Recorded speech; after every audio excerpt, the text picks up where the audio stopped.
Bonjour Thomas Cazenave. Bonjour. Je vais commencer par un petit bilan. Le gouvernement baisse ses prévisions de croissance à 1,4%. La France emprunte un tiers de son budget.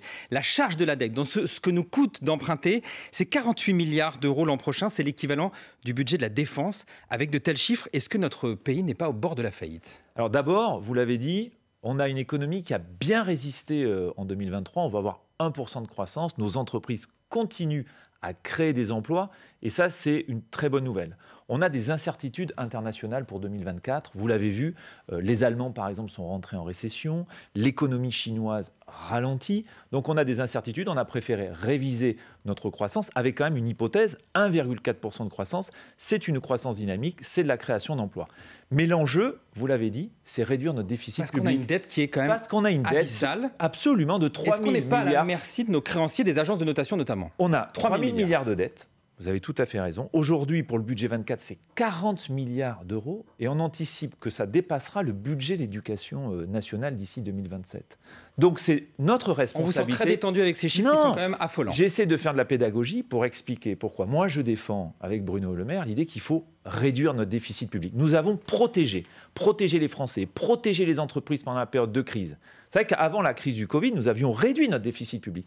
On doit retrouver ce chemin où nous réduisons notre déficit public pour retrouver notre souveraineté et retrouver des marges de manœuvre. Si on veut investir dans la transition écologique, il faut réduire notre dette. Donc c'est tout l'enjeu du programme de stabilité de notre budget 2024. Justement, vous en avez présenté les grandes lignes hier. Aucune trace de baisse de taxes ou de ristourne sur le carburant avec un litre à 2 €. Est-ce que l'État ne se fait pas de l'argent sur le dos des contribuables? Alors là, vous me donnez l'occasion de rétablir quelques vérités. J'ai entendu dire que nous nous ferions de l'argent sur le dos des contribuables dans cette période. Oui, mais Xavier Bertrand, il se trompe. Et il le sait pertinemment. Je vais vous dire pourquoi.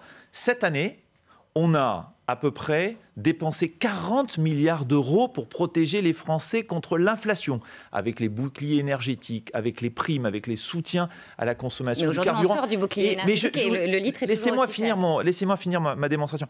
40 milliards d'euros d'un côté, et de l'autre côté, l'augmentation des prix du carburant, c'est 2 milliards d'euros de TVA. Bon, vous comparez 40 milliards d'euros et 2 milliards d'euros, la réalité, c'est qu'en période d'inflation, ça coûte à l'État. Vous n'êtes pas un profiteur de guerre, comme dit la droite? Mais non, on n'est pas un profiteur de guerre. On protège les Français. 40 milliards d'euros pour les protéger contre l'inflation.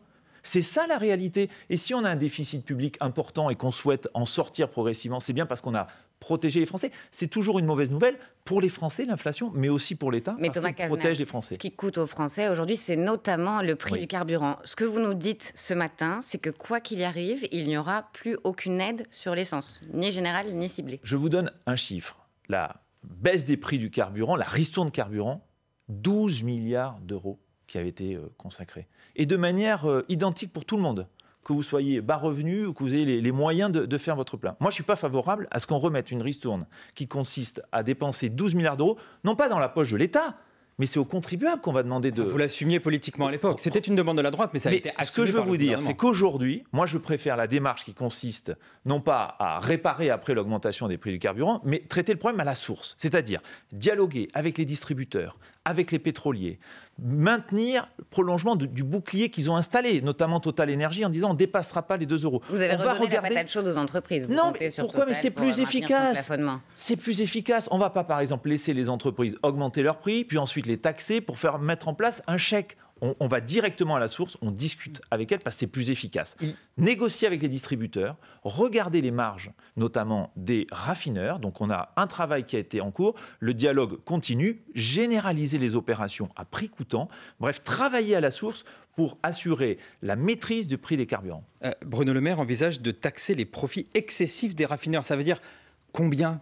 On parle en quelques centimes, on parle en pourcentage. Qu'est-ce que vous avez dans les cartons là-dessus? À ce stade, c'est sur la table. D'ailleurs, avec le secteur pétrolier... C'est un moyen de pression? Avec le secteur pétrolier, tout est sur la table. On avait mis dans le budget 2023 une contribution de solidarité du secteur. On l'a déjà fait.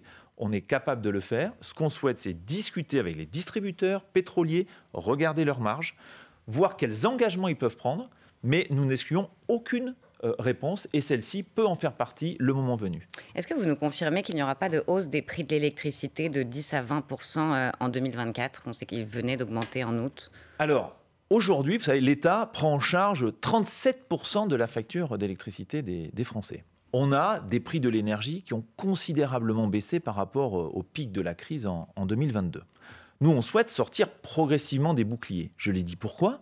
Parce qu'on a un déficit public très important et qu'on doit progressivement retrouver des marges de manœuvre.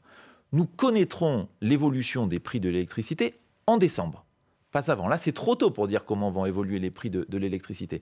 En revanche, l'engagement que nous avons pris, c'est que si évolution à la hausse il y a, elle n'ira pas au-delà de 10%.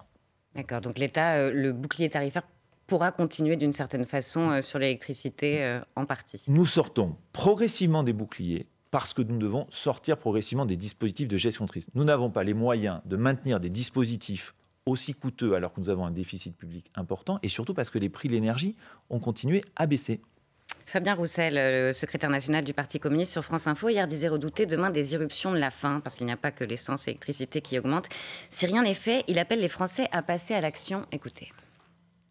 Il y a des mesures concrètes à mettre en œuvre pour baisser les prix. Si tout cela n'est pas mis en œuvre dans les semaines qui viennent, oui, nous appelons à être mobilisés, à envahir les stations essence, les grandes surfaces, les préfectures, parce que l'État est responsable. Je ne supporte plus un président de la République qui dit « l'État ne peut pas tout, l'État est impuissant, l'État ne peut pas faire ». Envahir, Fabien Roussel, envahir. Votre réaction à ces propos de Fabien Roussel, Thomas Cazeneuve? D'abord, je veux dire, je suis choqué. Je suis choqué qu'on puisse inciter les Français à aller envahir les préfectures. Nos services publics, nos agents publics, ils sont au service de tous. C'est notre bien commun. Pourquoi les pointer du doigt comme ça? Moi, j'étais en Gironde vendredi dernier auprès des agents des finances publiques qui ont vu leur centre des impôts partir en fumée. Leur outil de travail. Ne pas comprendre aussi pourquoi ils étaient la cible d'une certaine manière des attaques, je trouve ce discours peu responsable. Et quand Fabien Roussel dit qu'on ne fait rien, alors que je le rappelais, on a consacré plus de 40 milliards d'euros à protéger les Français contre l'inflation, je trouve là aussi que c'est méconnaître tout ce que nous avons fait. On va revenir dans un instant sur la question de l'inflation, du budget et évidemment des nouvelles dépenses ou pas de l'État, juste après le fil info avec Benjamin Recouvreur. Une piqûre pour protéger les nourrissons. Une grande campagne de prévention contre la bronchiolite débute aujourd'hui. C'est une première. Un traitement préventif gratuit pour tous les enfants de moins d'1 an et sous ordonnance. L'année dernière, cette affection des bronches avait provoqué 45 000 hospitalisations. Une collecte nationale pour sauver les églises des petits villages. Depuis la Côte d'Or, Emmanuel Macron annoncera aujourd'hui un plan pour la sauvegarde du patrimoine religieux pour les communes de moins de 10 000 habitants. Entre 3 000 et 5 000 édifices sont en péril selon l'Élysée. Près de 7 millions d'euros récoltés en une semaine par la Fondation de France et le Secours populaire. L'élan de solidarité est massif pour le Maroc une semaine après le séisme qui a fait près de 3 000 morts dans le pays. 50 000 bâtiments ont été endommagés. Et puis la copie n'est pas parfaite, mais le résultat est là. Le 15 de France a remporté hier soir son deuxième match du mondial de rugby contre l'Uruguay, 27-12, après un match plutôt brouillon. France Info. Le 8-30 France Info, Agathe Lambray, Jean-Rémy Baudot. Avec Thomas Cazeneuve, ministre délégué chargé des comptes publics, on entendait à l'instant Fabien Roussel qui dit redouter des irruptions de la faim. Vous venez de Bordeaux, bastion des Gilets jaunes que personne n'avait vu venir. Aujourd'hui, est-ce qu'il n'y a pas tous les ingrédients en germe pour une nouvelle explosion de colère? Non mais est-ce que la situation est difficile aujourd'hui? Moi, je le reconnais, je le vois. On l'a vu au moment de la rentrée scolaire, on le voit avec le prix des carburants. C'est aussi la raison pour laquelle nous avons été très clairs avec Bruno Le Maire, il n'y a pas d'augmentation d'impôts. Et même, je peux vous dire qu'on va bâtir pour 2024 des mesures qui protègent contre l'inflation. Je voudrais donner quelques exemples. On va indexer les pensions de retraite sur l'inflation. C'est une manière de protéger les retraités contre l'inflation. On va également indexer ce qu'on appelle le barème de l'impôt sur le revenu sur l'inflation. Qu'est-ce que ça veut dire? Vous avez des salariés qui voient leur rémunération augmenter par leurs employeurs pour les protéger de l'inflation. Donc ils ne vont pas changer de tranche. Ils ne vont pas changer de tranche parce que nous, on prendrait d'un côté ce qu'on leur a donné de l'autre. Vous auriez récupéré 6 milliards d'euros. Peut-être que ça aurait été difficile à comprendre aussi pour les Français. Donc c'est une mesure de bon sens. Non, mais c'est une mesure qui protège de l'inflation.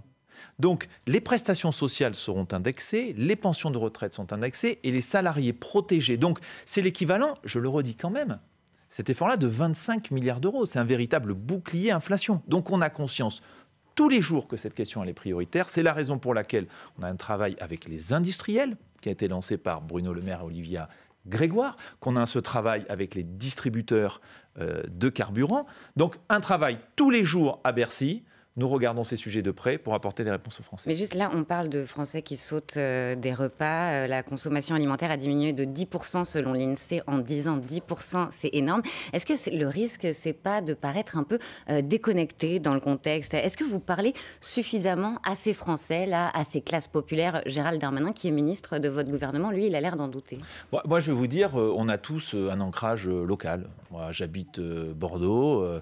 Je suis au contact des Français, des Bordelais tous les week-ends, quand je fais mon marché. Donc moi, je ne me sens pas du tout déconnecté de la réalité. Je connais la réalité qui est difficile pour certains d'entre nous. Et quand je vous dis que nous réagissons, d'une part, parce qu'on va indexer toutes les prestations, les pensions de retraite sur l'inflation pour protéger les Français, c'est une réponse. Quand à Bercy, il n'y a pas une journée où il n'y a pas une réunion avec des industriels, avec des distributeurs de carburant, avec des pétroliers pour traiter le problème à la racine, c'est-à-dire maîtriser l'augmentation des prix, et nous allons tout faire pour faire baisser l'inflation. D'ailleurs, on prévoit en 2024 une inflation à 2,6%.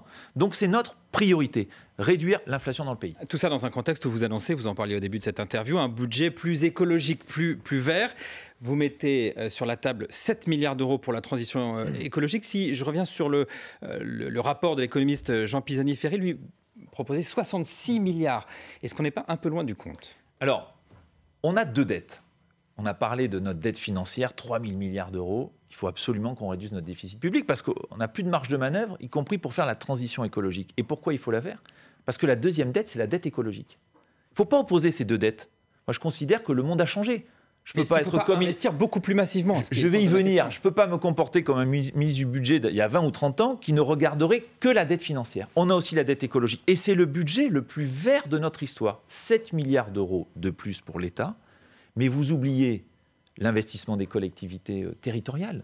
70% de l'investissement public, près de 15 milliards d'euros d'investissement que nous allons mobiliser. Nous travaillons avec les collectivités territoriales autour de la planification écologique. Ne réduisons pas les investissements climat, évoqués notamment par le rapport de Jean Pisani-Ferry et Selma Mahfouz, au seul budget de l'État. Donnez-nous quelques exemples très concrets. Alors sur ce budget vert de 7 milliards, c'est quoi? Par exemple, on va booster la prime Rénov', permettre aux Français d'isoler leur logement.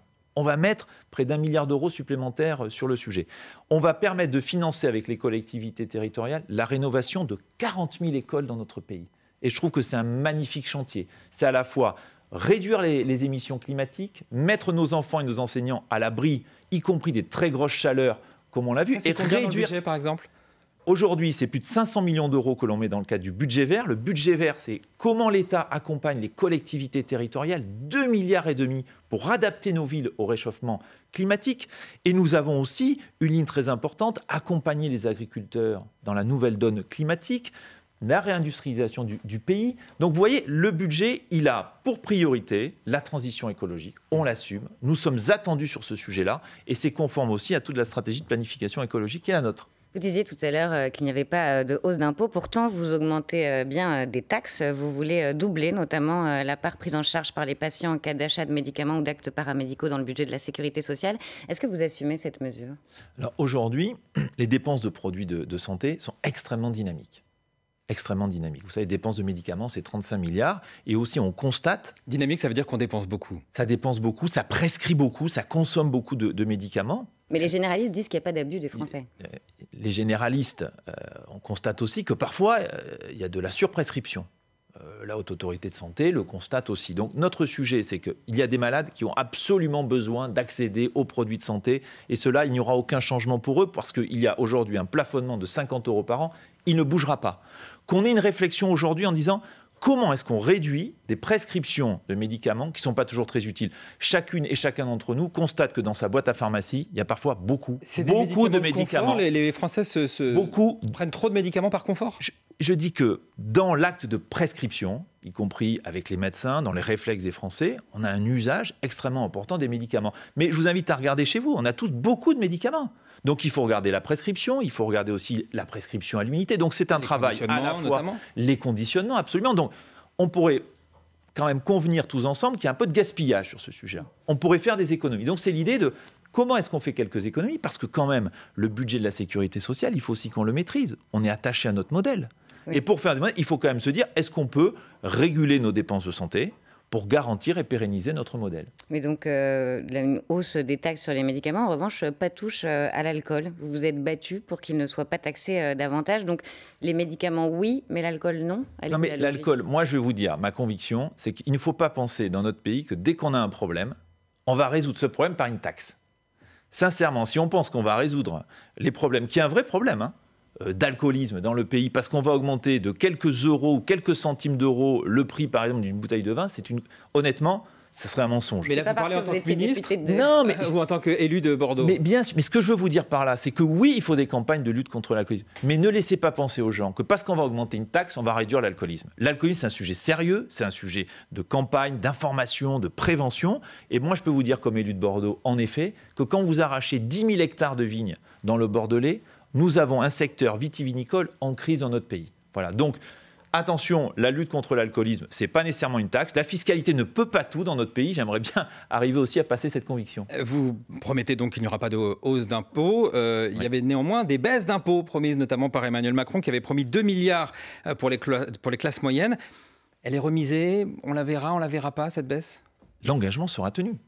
À quelle échéance? L'engagement sera tenu, on y travaille pour 2025. Avec une ambition, nous souhaitons soutenir les classes moyennes, celles et ceux qui travaillent. Et donc on a maintenant devant nous quelques mois de travail pour lui donner une forme qui viendra... Ce serait quel genre de forme? On peut travailler, tout est ouvert. D'ailleurs, c'est un dialogue qu'on a avec l'ensemble des parlementaires, par exemple. On sent que c'est pas mûr encore. Mais non, mais c'est pas pour ce budget. Si c'était pour ce budget, je serais plus précis. Pourquoi? Parce que c'est ouvert. On en discute avec les parlementaires. Quelle forme ça peut prendre? Est-ce qu'on travaille sur le barème, par exemple, de l'impôt sur le revenu dont on a parlé? Vous savez qu'on avait déjà baissé les premières tranches de l'impôt sur le revenu au début de la dernière mandature, moins 25 milliards d'ailleurs de... Les droits de succession, ça pourrait être envisagé? Aujourd'hui, c'est pas sur la table. Mais la question, c'est qu'en 2025, pour le budget 2025, tout est sur la table. Thomas Cazenave, on revient dans un instant, juste après le fil info de Benjamin Recouvreur. Des quartiers anéantis et des milliers de disparus à Derna, dans l'est de la Libye, après les inondations dévastatrices liées au passage de la tempête Daniel. Le bilan est de 3800 morts dans le pays. 250 000 personnes sont touchées selon les Nations Unies qui lancent un appel urgent de fonds pour leur venir en aide. Des transferts vers la Sicile ont commencé, mais l'île italienne de Lampedusa, au large des côtes tunisiennes, fait toujours face à un afflux record de migrants. 7000 personnes y sont arrivées en quelques jours pour 400 places dans le centre d'accueil. La Croix-Rouge italienne dit faire plus que l'impossible pour gérer la situation. L'enquête qui visait Michel Aupetit, classé sans suite pour absence d'infraction. L'ancien archevêque de Paris était poursuivi pour agression sexuelle sur personnes vulnérables. Il avait démissionné en décembre dernier après l'ouverture de l'enquête et avait reconnu un comportement ambigu. Et puis 434 personnes nées d'une PMA ont fait une demande pour retrouver leur donneur. Chiffre donné par la CAPAD, la commission chargée du sujet créée il y a un an. Une centaine ont été identifiées, 19 ont accepté de dévoiler leur identité. France Info. Le 8-30 France Info, Agathe Lambray, Jean-Rémy Baudot. Toujours avec Thomas Cazenave, ministre délégué chargé des comptes publics. Vous voulez aussi taxer les autoroutes. Mais les autoroutes, ça n'a rien à voir avec les énergéticiens qui ont bénéficié d'un effet d'aubaine avec la guerre en Ukraine. Est-ce qu'on peut vraiment parler de surprofit des autoroutes? Notre stratégie, je vous le disais, c'est le budget historiquement le plus vert, avec 7 milliards d'euros, et aussi un verdissement de notre fiscalité. Et la réflexion qui est la nôtre, c'est comment on met à contribution les gestionnaires de grandes infrastructures de transport au service du financement du ferroviaire, au service du financement de la décarbonation de nos modes de transport. Donc c'est cohérent avec notre stratégie en matière de planification écologique. Vous parlez de transport au pluriel parce que le Conseil d'État vous a mis en garde. Une taxe sur les autoroutes seule n'est pas possible. Il faudrait taxer d'autres concessions. Oui. Concrètement, vous allez taxer les aéroports, lesquels ? La réflexion, c'est effectivement pas uniquement les concessionnaires d'autoroutes, ce sont les grandes infrastructures de transport dans lesquelles nous pourrions inclure en effet les aéroports. Ce budget, il va bien falloir l'adopter. Vous avez encore un espoir de convaincre certains partenaires politiques, la droite, les Républicains, ou est-ce qu'un 49.3 est inévitable ?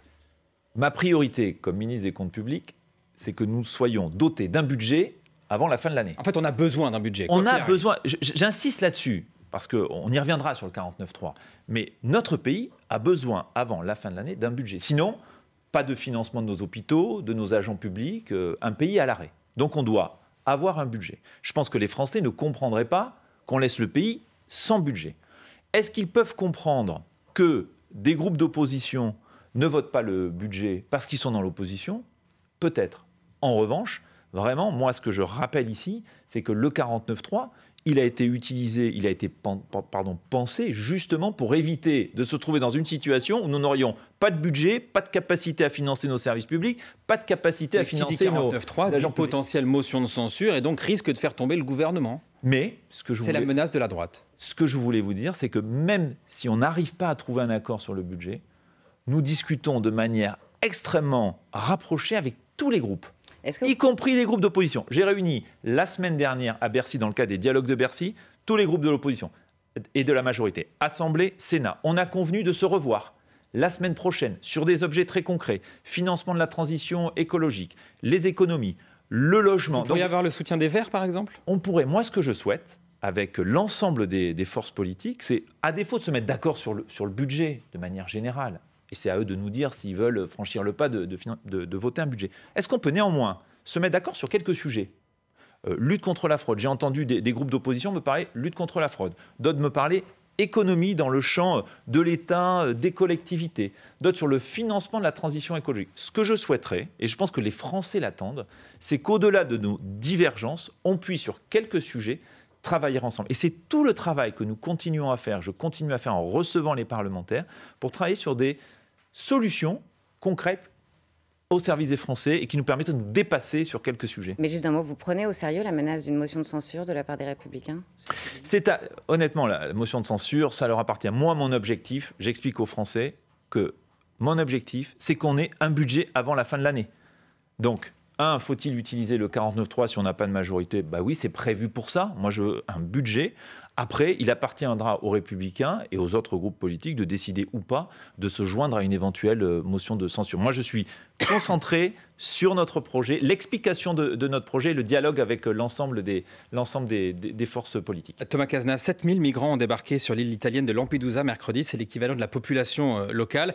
Gérald Darmanin a convoqué une réunion de crise aujourd'hui. Est-ce que la France doit accueillir une partie de ces migrants ? Vous savez que c'est un sujet très, très difficile, y compris humainement. Quand vous voyez les images à Lampedusa, on a un cadre européen qui doit s'appliquer. Et en fait, la question de la gestion de nos frontières, la gestion de l'accueil des migrants est déjà prévue par nos accords européens. Il faut une solidarité européenne, parce que c'est comme ça qu'on arrivera d'abord à mieux contrôler nos frontières et à mieux gérer la politique migratoire. Le sujet est inflammable, en tout cas en France. Ça fait plus d'un an d'ailleurs qu'on attend la loi immigration du gouvernement. Des élus de la majorité de la NUPES réclament dans une tribune commune la régularisation des travailleurs sans papier qui menacent de disparaître du texte. Si vous étiez encore député, est-ce que vous auriez signé cette tribune ? Alors, je ne suis plus député, je suis ministre, je suis ministre des Comptes publics. Moi, je crois qu'il y a deux sujets qu'il faut regarder en face. Le premier, c'est est-ce qu'il faut ramener plus vite à l'extérieur de nos frontières ceux qui le doivent ? Et donc, oui, il faut de la fermeté. Oui, la question de l'immigration, c'est un sujet. Mais il faut aussi permettre à ceux qui travaillent aujourd'hui dans nos entreprises, parfaitement intégrés, qui participent à notre vie économique, dans des secteurs en tension où justement les chefs d'entreprise ont peine à recruter pour notre vie sociale, leur permettre aussi de rester. Et moi, je tiens, et c'est le projet du gouvernement qui a déjà été expliqué, aux deux jambes. Cette tribune, elle dit une chose, elle dit, n'oublions pas la jambe métier en tension, régularisation. Moi, je tiens aux deux jambes. C'est pas l'un ou l'autre, c'est les deux. Votre collègue à Bercy, Roland Lescure, lui se montre très volontariste sur cette idée. Vous êtes à l'aise justement avec cette idée des régularisations ? Moi, je suis très à l'aise. Pourquoi ? Parce que quand vous discutez avec des chefs d'entreprise qui vous expliquent leurs difficultés, mais aussi quand vous êtes parlementaire, vous recevez avec permanence des situations individuelles, de personnes qui sont là sur notre territoire depuis de très nombreuses années, qui travaillent, qui sont parfaitement intégrées, qui contribuent à la vie de notre pays. Combien de députés ont sollicité leur préfet pour demander des régularisations ? Il y a une forme de déni de la part, notamment de la droite. Non, mais moi je pense que ce sujet, il mérite qu'on le regarde de manière à la fois objective et concrète. La réalité, c'est que les députés de tous bords, à un moment, sont intervenus auprès de leur préfet parce qu'ils étaient saisis eux-mêmes d'une situation individuelle, parce que notre pays en a besoin, parce que dans nos restaurants, parce que dans nos chantiers, parce que dans nos entreprises, on a cette situation-là. Et moi, je pense qu'on en a besoin. Mais on a besoin des deux. Est-ce que ce sujet mérite aussi un référendum quand on voit les questions que pose l'immigration en France ? Le problème des référendums, c'est toujours comment vous posez la question. Vous voyez bien qu'en plus, on est sur un sujet complexe, qu'il y a deux volets dans la question migratoire. On ne peut pas réduire l'immigration, je crois, à une seule question. On le voit avec la nécessité notamment de traiter les deux aspects. Merci beaucoup Thomas Cazenave d'avoir répondu à nos questions, ministre délégué chargé des comptes publics, donc en vue de présentation de ce budget. Merci beaucoup Agathe. On se retrouve demain matin pour une nouvelle interview. Dans 5 minutes, les informés de Renaud Dely. Au programme ce matin, on va parler de la présence d'Emmanuel Macron à la prochaine messe du pape à Marseille. Et puis on reviendra sur la question de l'électricité. Est-ce qu'on va vivre un coup de chaud sur les factures en hiver ? On en parle dans quelques instants.